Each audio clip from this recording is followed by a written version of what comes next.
There's no feeling more intense than starting over. If you deleted your homework the day before it was due, as I have, or if you left your wallet at home and you have to go back after spending an hour in the commute. If you won some money at the casino and then put all your winnings on red but it came up black. If you got your best shirt dry cleaned before a wedding and then immediately dropped food on it. If you won an argument with a friend and then later discovered that they just returned to their original view. Starting over is harder than starting up. If you're not ready for that, like if you've already had a bad day, then what you're about to go through might be too much. Feel free to go away and come back. I'll be here. Alright, thanks for coming with me on this trip. I'll understand if you have to take a break at any point. Just find a safe place to stop and quit the game. And don't worry, I'll save your progress, always, even your mistakes. This game is a homage to a free game that came out in 2002, titled Sexy Hiking. The author of that game was Jazzuo, a mysterious Czech designer who was known at the time as the father of B games. And B games are rough assemblages of found objects. Designers slap them together very quickly and freely, and they're often too rough and unfriendly to gain much of a following. They're built more for the joy of building them than as polished products. In a certain way, Sexy Hiking is the perfect embodiment of a B game. It's built almost entirely out of found and recycled parts, and it's one of the most unusual and unfriendly games of its time. In it, your task is simply to drag yourself up a mountain with a hammer. And that act of climbing, in the digital world or in real life, has certain essential properties that give the game its flavor. No amount of forward progress is guaranteed. Some cliffs are too sheer or too slippery, and the player is constantly, unremittingly in danger of falling and losing everything. Anyway, when you start Sexy Hiking, you're standing next to this dead tree that blocks the way to the entire rest of the game.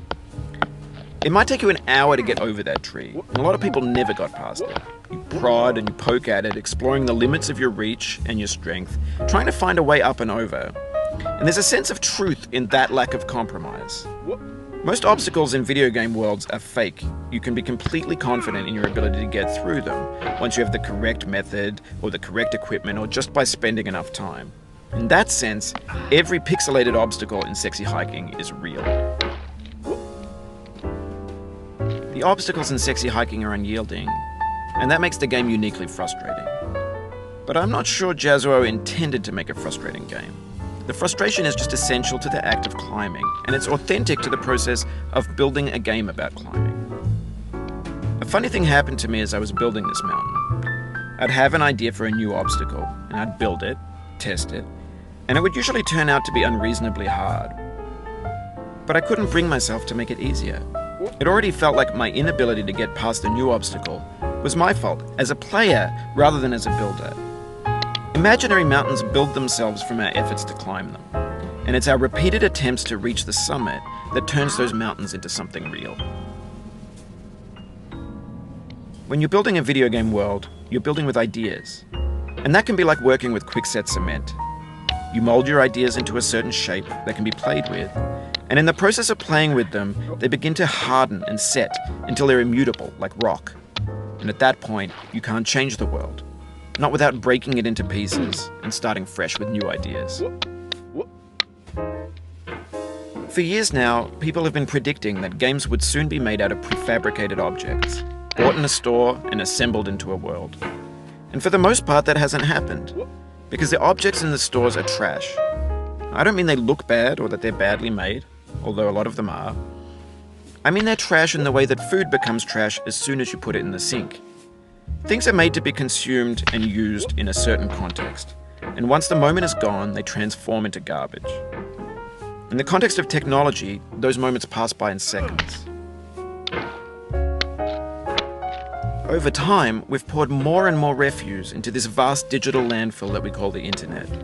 It now vastly outnumbers and outweighs the things that are fresh and untainted and unused. When everything around us is cultural trash, trash becomes the new medium, the lingua franca of the digital age. And you can build culture out of trash, but only trash culture. B games, B movies, B music, B philosophy. Maybe this is what digital culture is. A monstrous mountain of trash, the ash heap of creativity's fountain. A landfill with everything we ever thought of in it.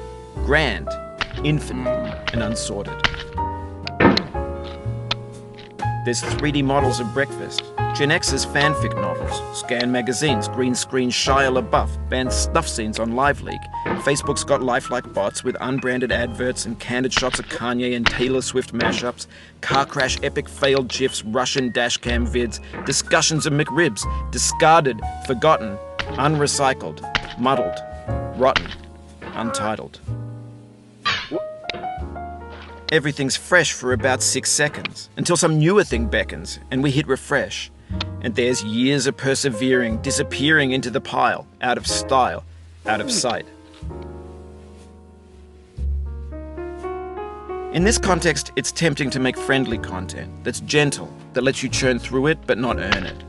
Why make something demanding if it just gets piled up in the landfill, filed in with the bland things? When games were new, they wanted a lot from you.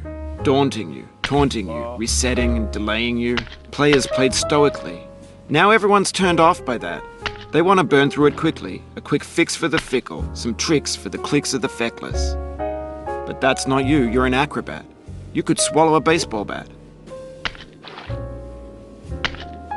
Now I know, most likely you're watching this on YouTube or Twitch, while some dude with 10 million views does it for you. Like a baby bird being fed chewed up food. That's culture too. But on the off chance that you're playing this, what I'm saying is, trash is disposable, but maybe it doesn't have to be approachable. What's the feeling like? Are you stressed?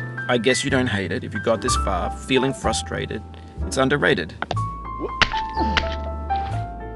An orange is sweet, juicy fruit locked inside a bitter peel. That's not how I feel about a challenge. I only want the bitterness. It's coffee. It's grapefruit. It's licorice. It feels like we're closer now. Composer and climber, designer and user. You could have refused, but you didn't. There was something in you that was hidden, that chose to continue. It means a lot to me that you've come this far, endured this much. Every wisecrack, every insensitivity, every setback you've forgiven me is a kingly gift that you've given me. We have the same taste, you and I. It's not ambition, it's ambition's opposite. An obdurate mission to taste defeat. You'll feel bad if you win, so I put this snake in for you. Have you thought about who you are in this? Are you the man in the pot, Diogenes? Are you his hand? Are you the top of his hammer? I think not. Where your hand moves, the hammer may not follow, nor the man, nor the man's hand. In this you're his will, his intent, the embodied resolve in his uphill ascent.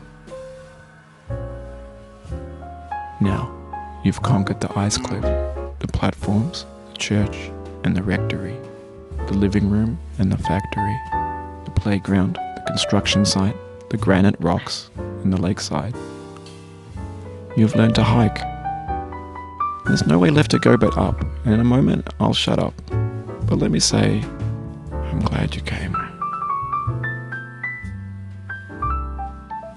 I dedicate this game to you, the one who came this far.